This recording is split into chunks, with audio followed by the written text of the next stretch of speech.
السلام علیکم دوستو۔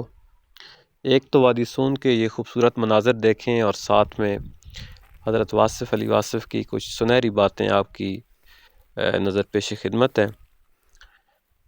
حضرت واصف علی واصف فرماتے ہیں کہ ہم لوگ مقصد پر بہت زور دیتے ہیں کہ زندگی کا ایک مقصد ہونا چاہیے، زندگی کا ایک مفہوم ہونا چاہیے اور زندگی کسی ٹارگٹ کی طرف رواں دواں ہونی چاہیے، لیکن ٹارگٹ تک پہنچنا اور ٹارگٹ سے وہ سکون حاصل کرنا جس کے لیے ٹارگٹ بنایا تھا، یہ ہمارے بس میں نہیں ہوتا، اور نتیجہ وہی پریشانی ہوتی ہے اور حیرانگی ہوتی ہے۔ ہم کسی ایک زمانے میں کسی آنے والے زمانے کے لیے اپنے لیے ایک مقصد بناتے ہیں تاکہ وہ آنے والا زمانہ آسانی سے گزر جائے، لیکن جب وہ زمانہ آتا ہے تو محسوس ہوتا ہے، بلکہ معلوم ہوتا ہے کہ وہ زمانہ جسے آنا تھا وہ نہیں آیا بلکہ کچھ اور ہی آ گیا، یا وہ گزرا ہوا زمانہ جس میں ہم نے مقصد بنایا تھا وہ اس قابل ہی نہیں تھا کہ ہم نئے زمانے کو پرانے زمانے کی نگاہ سے سمجھ سکتے۔ اس طرح مقصد کا حصول ایک بے معنی کھیل ہو کر رہ جاتا ہے اور اس میں کوئی ابہام نہیں ہے۔ ہم دیکھتے ہیں کہ عین عالم شباب میں ایک آسان بڑھاپا گزارنے کے لیے ہم محفوظ ترین راستہ یعنی سرکاری ملازمت کا راستہ اختیار کرتے ہیں، اور یہ بات دیکھنے میں آتی ہے کہ جب وہ بڑھاپا آتا ہے تو ہمارے ساتھ ہونے والا سلوک وہ نہیں ہوتا جس کی توقع اور انتظار میں ہم نے جوانیاں گزاری۔ ریٹائرمنٹ کا دور بس ہر طرح سے معزولی کا دور ہوتا ہے، سرکاری مکان سے ایسے نکال کر پھینک دیا جاتا ہے جیسے ہمارا اس کے ساتھ کبھی کوئی تعلق ہی نہیں تھا۔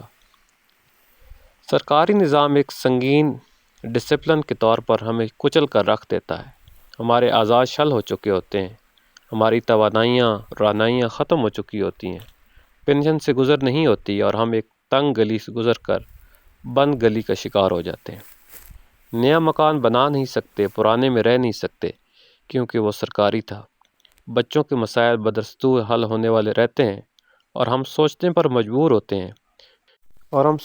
مجبور ہو جاتے ہیں کہ ہم نے کیا مقصد بنایا تھا، ہم نے کیا سوچا تھا، ہم نے کیا پایا۔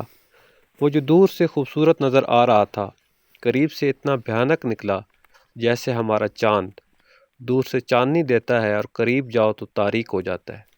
عجب بات ہے، ایسے جیسے سایہدار درخت ہمیں دعوت سفر دے اور جب دھوپ سر پر آ جائے تو وہی درخت آنکھیں چرا لے اور اپنے پتے چھپا لے۔ ہم نہ آگے جا سکتے ہیں نہ پیچھے۔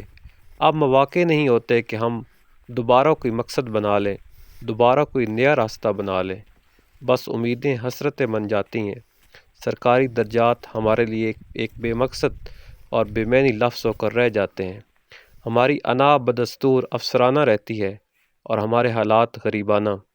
ہم خود کو بدستور عالی مرتبت سمجھتے ہیں لیکن مرتبے خواب ہو چکے ہوتے ہیں۔ ہم مقصد پر زور تو بہت دیتے ہیں کہ زندگی کا ایک مقصد ہونا چاہیے، مفہوم ہونا چاہیے، زندگی کسی ٹارگٹ کی طرف رواں ہونی چاہیے، لیکن ٹارگٹ تک پہنچنا اور ٹارگٹ سے وہ سکون حاصل کرنا جس کے لیے ٹارگٹ بنایا تھا وہ ہمارے بس میں نہیں ہوتا۔ لیکن ہم یہ بھی تو نہیں جانتے کہ یہ نظام کسی اور کا ہے، یہ پروگرام کسی اور کا ہے، اور ہم سمجھتے ہیں کہ ہم پروگرام بنانے والے ہیں، ہم خوش رہنا چاہتے ہیں، لیکن ہم دیکھتے ہیں کہ ہم ہنستے ہنستے رونے لگ جاتے ہیں۔ ہمارے ساتھ تو کچھ نہیں ہوا ہوتا، ہمارے کسی عزیز کے ساتھ کچھ ہو گیا، مرا تو وہ، بس ہمیں غم مل گیا، بغیر قصور کی سزا مل گئی۔ مقصد کیا ہے؟ خوشی کیا ہے؟ حاصل کیا ہے؟ محرومی کیا ہے؟ یہ سب کیا ہے؟ ہمیں سوچنا پڑے گا۔ مقصد کا تعین کرنے سے پہلے سوچنا چاہیے کہ ہماری زندگی کس حد تک ہماری اپنی ہے، اس میں ہمارا سماج شامل ہے اور ہمارا سماج ہم نہیں ہوتے، اس میں ہمارا دین شامل ہے اور ہمارا دین ہم نے مقرر نہیں کیا۔